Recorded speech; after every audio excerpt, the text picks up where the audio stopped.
The wonderful thing about architecture is that symbolism is deeply part of it. The styles, the influences, and the expressions come from different cultures, different eras. Architecture builds on itself. The unique shape of the Space Needle has made it retain interest until today. I mean, even though they might think of Starbucks and Microsoft, it's the Space Needle that's really what everyone wants to know about when they come to Seattle. The Space Needle has this beautiful grace. It is ladylike, it's a ballerina, it's something of substance, and it's of great beauty. And why is that? How did we get that? Is it a building or is it a piece of sculpture? A building serves a function. A sculpture is just a sculpture. And I think it's a little bit of both. Why does that form combine art and architecture? Well, it was inspired by art in the first place.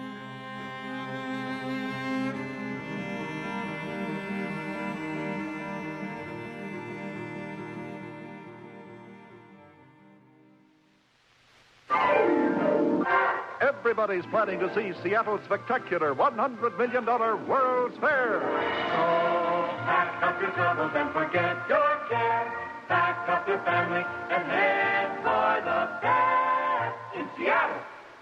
In 1962, Seattle was dominated by Boeing and other Safeco and other large firms. It was really a time of hope for Seattle and for Washington State. It was signaling that Seattle was going into the future as a major city. You know, the forward frontier, the Jetsons, the future in space. People at that time, they wanted to promote Seattle. What kind of a city would give rise to such a surprisingly different tower? It's an impatient, forward-minded city where men like to look to the future. So the fair was fairly far along in the planning effort when Eddie Carlson, who was head of the fair, was in Stuttgart, Germany, had dinner in a radio tower, and thought, gosh, we need something to really show off Seattle and show off the fairgrounds, and a tower would be wonderful. So he called John Graham there that night, and they had some pencil drawings that they worked on, and John Graham had a large architectural firm in Seattle, and they had many people grinding out ideas, and some were balloons held by cables, and others were big steel, building going up. And John never felt that they really had, the right feeling. And so he reached out to a University of Washington architecture professor, Victor Steinbrück.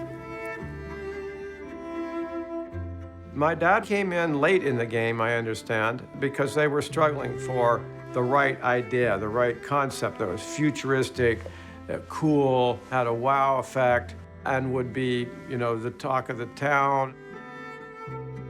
But whatever they did, it had to support a flying saucer-like restaurant on top. And he relished the opportunity because this was something to do something really important, progressive in terms of the world of architecture and design. He was motivated to come up with something that was truly cutting edge in terms of engineering and architectural expression.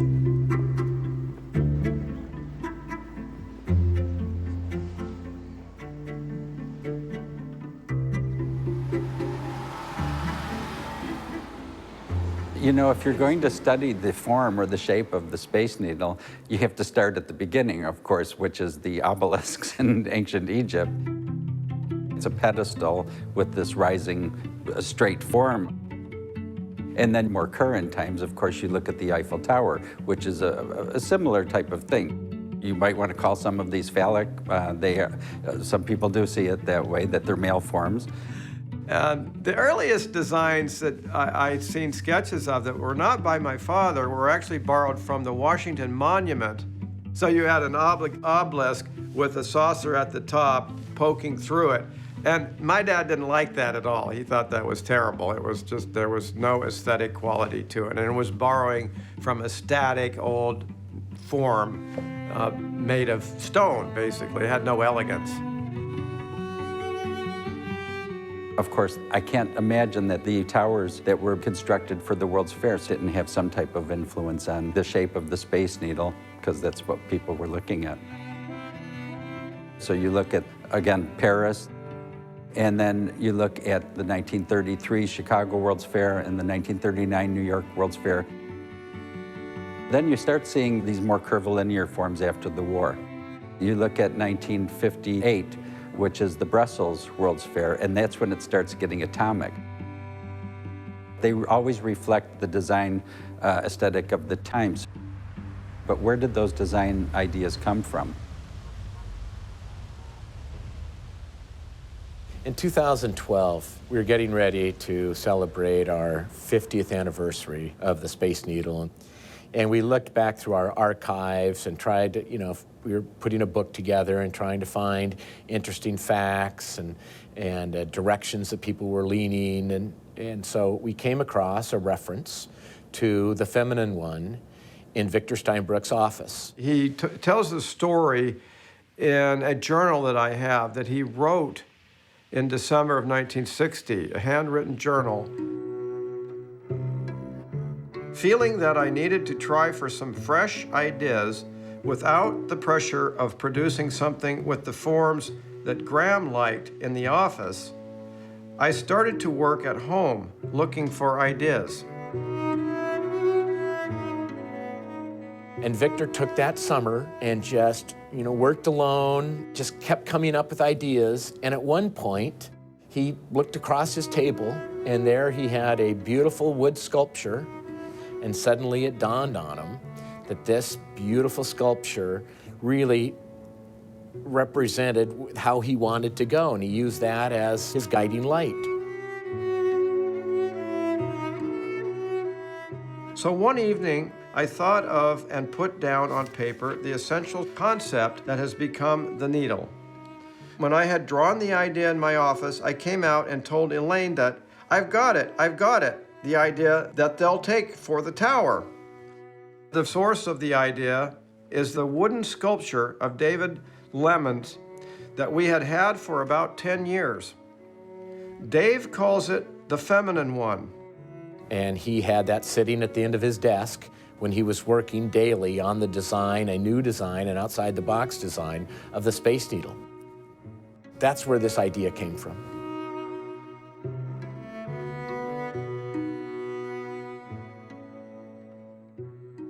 When we became aware of the feminine one by David Lemon, I really wonder what he was thinking about when he came up with the idea, when he carved this. It does have that grace of a woman dancer and with her arms up over her head. In the 1930s, when David Lemon would have been active here, there was a great group of artists here during the Depression, but it was small. I mean, it's not the same as New York, obviously, or Philadelphia. We had an active group, and they all basically knew each other. There was a very rich arts and cultural community here in Seattle that thrived. And my dad, it was something that was very important to him. And so many of his best friends were in fact artists. People like Martha Graham, Sevilla Fort, and other dancers, they made it big. And so they were a source of inspiration for the local artists. In fact, Sevilla Fort did serve as a model for many local artists. So yes, I can see how a sculpture like the feminine one could have been inspired by dance. Well, by intent, it was also inspired not just by the feminine one, by a classic dance form. My father describes in his journal 3 dancers back to back, legs slightly spread apart, arms outreached to the sky, forming each of the 3 facades, if you will, of the structure of the Space Needle, arms outstretched.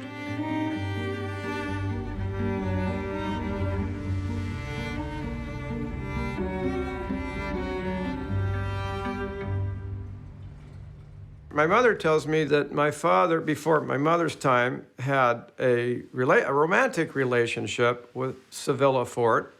She moved to New York, and my mother tells me also that they visited her there and watched a dance performance of Sevilla. Dancer choreographer Sevilla Fort has made a great contribution to the world of dance in this country. As a member of the Katherine Dunham Dance Company, she performed many, many years and performed in the classic movie Stormy Weather. She has indeed given much to the world of dance.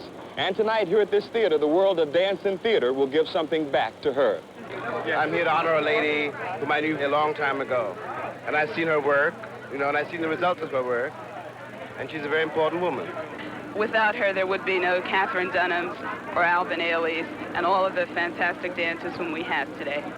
More silently, more tenaciously, and more graciously than almost anybody else I know on the face of the earth, made one of the most powerful contributions to the field of dance, to the field of theater. And as a friend, and as someone who has meant so much to all of our lives, it was an honor for me to be asked to participate in this tribute to her tonight.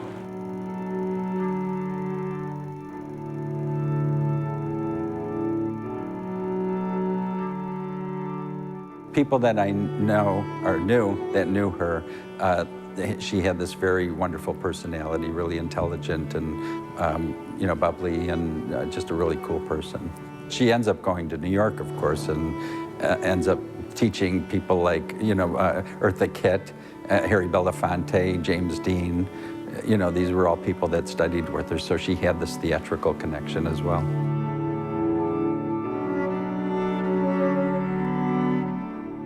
Of course, the most famous thing that she's associated with is the Dirty Footers. The modern dancers were all about expression and improvisation, where if you were a classical dancer, you had this sort of rigorous format that you had to follow. So she's right in the middle of it, and she was trying to reflect her African heritage. It's classical training, but with the modern aesthetic blending in with it.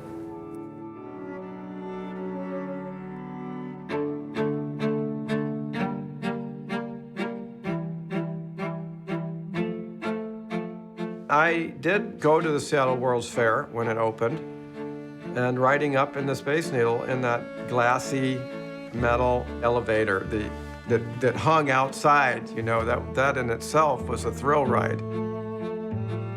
One of the great attributes of the Space Needle is its relationship to the surrounds, to the city, to the sound and the ocean. We are not so high that you can't recognize a person walking on the street, and we really connect well to our city. And so there is a feminine angle to how do we bring people together and work. If you go from the 40s, that maybe were the inspiration for the artists, the artwork coming out in the 50s, the Victor Steinbruck looking for a design in the 60s, it is built, and then here we are 56 years later. The Space Needle certainly has become the grand dame and the matriarch of the city. There's gender in architecture. We see faces in architecture. We see bodies. We see other body parts in the architecture. To fast forward and see the emergence of powerful, strong leaders who happen to be women is interesting. Was the Space Needle a predictor of what was going to happen in the future? Did they all come into their power and strength, together? I don't know. It's really hard to speak on behalf of an artist that's not with us any longer. You can look at romance and love, which is the inspiration for so many pieces of art and literature and music. But trying to get to the source of any artistic expression or inspiration is almost impossible, because we're going to project our own experiences into it. And maybe that's what the artist wants in the first place.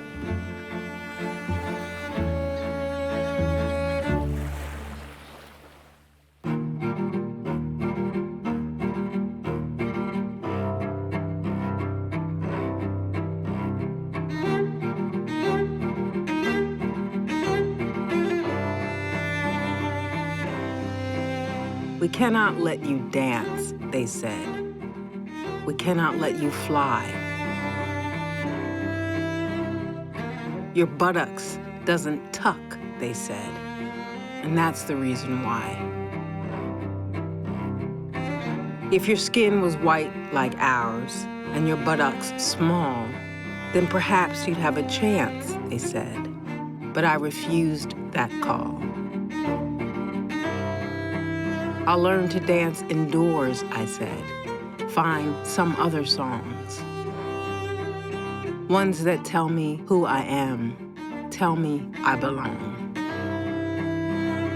I'll be the first at Cornish, and then one day, you'll see, your children will walk and watch, search the sky for me. At first, my curved winged fire, at first, my blossoming bloom, will be the stories that you tell back in your living room. The Space Needle is my whisper. My arms are still in flight. My leap of legs in concrete, a grand plie at night. I dance throughout the city, though so few know my name. I am not Dunham, but I pirouette her flame. See my curved wing fire, watch my blossoming bloom for the unknown children in Seattle living rooms.